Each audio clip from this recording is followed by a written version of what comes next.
Yeah, the ridge that the plane hit was like starting right after that. It's really steep. Would be a great run. The snow is perfectly flat. No crevasses. The snow is really soft. Or it would be really soft. Right at that perfect time of year. Like in the summertime when it's really hot.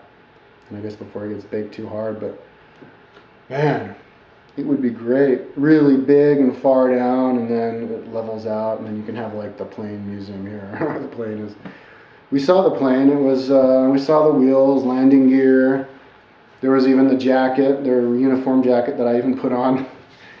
Um, and then there was a pyramid that they had just put there like a few months beforehand. And just pieces of metal just kind of piled up in a pile. They went back and burned the plane down to rubble like a couple months afterwards. For some reason, I guess to commemorate people or something. They were stuck up there for 72 days, but I mean, if they had known anything about mountains, they would have just been able to hike back down into Argentina and been back home in a day or two. But the problem was when you look towards the east, there's the valley that goes down. I mean, everybody knows just go down the valley, but the valley that they went down, at the end of the valley, there's this really big mountain that you were looking at that's huge. It's like one of these 18,000-foot mountains. So they probably thought that there was like mountain ranges for as far as you can see on the other side, and they just didn't know which way was down or something. They didn't realize that all you have to do is go down and you're eventually going to get back to civilization pretty soon. So what they did is they thought they were really close to Chile. So they climbed over the mountain.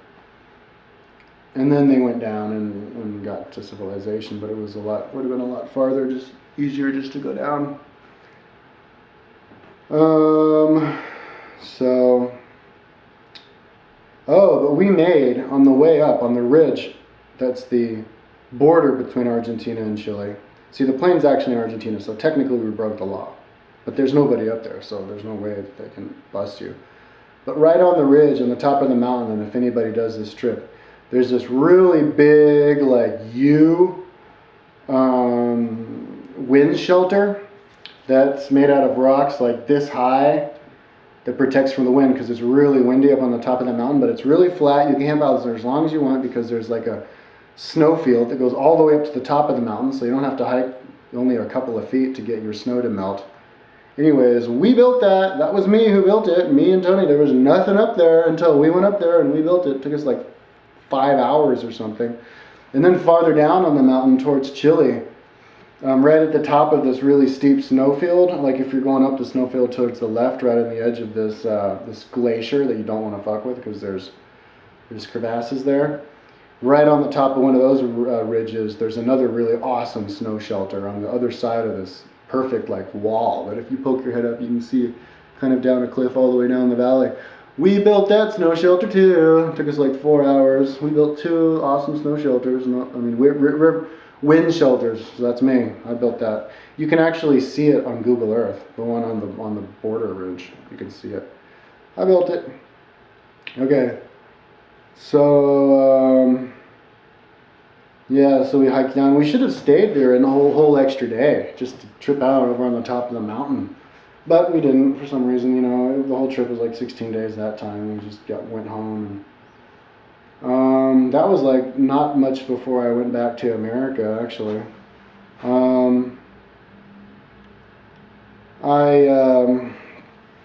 After that, though, we did a mountain bike ride. There's a road that goes up to the ski resort called Valle Nevado, which is like 10,500 feet, more or less. It's about as, the ski resort itself is about as, the bottom of the ski resort, the hut, is about as high as the top of Cerro Ramon, Mount Ramon. So that's like, what, 8,000 feet higher than Santiago itself. And so this road goes way up the valley, and then it goes up these switchbacks, like 29 switchbacks if they actually count. And then it goes up over a ridge and then down, and then up another like 20 switchbacks until you get to this little town called Farellones, which is really a pretty town. They have like houses with lawns and stuff, and they have they have a ski resort Farellones, and they have the ski resort La Parva a little bit farther up on these switchbacks. But if you go to Valle Nevado, you go down some more and then up these other switchbacks. So it's these 3 sections, it's like 20 switchbacks.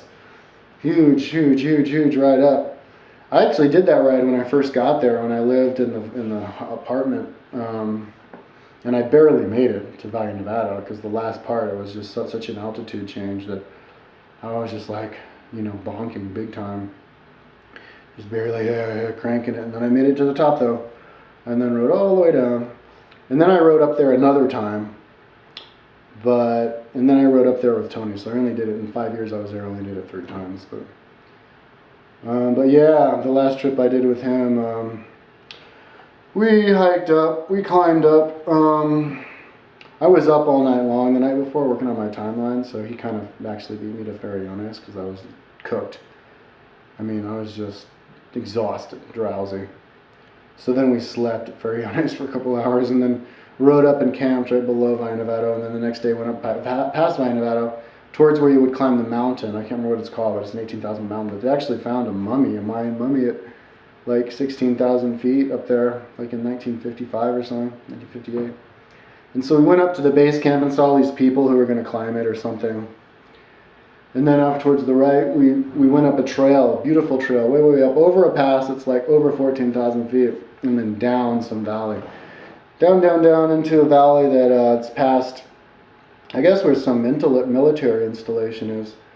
That they don't let you go on. It's like, I guess you need special permission, and even if you asked it for it, they probably wouldn't give it to you. I guess some people climb mountains though, so I guess they do give it to you. Because there's a 6,000 meter mountain, a 6,800 meter mountain. It's the second highest mountain in all of Chile after, or it's after this one that's called Cerro Ojos or something. Ojos de Salado in the northern Chile. Or maybe it's taller than Ojos de Salado. It's really high. But anyways, yeah, we went down some valley and then past the military installation and back. That was a 3-day trip. But I did a few trips by myself. But I tried to go up valley, up like a trail, and some person would be like, "Oh, private property, can't do this, can't do that." And then a lot of the trails, I tried to go up one trail and then up over a mountain, down into Thermos de Flaco. No, Thermos de.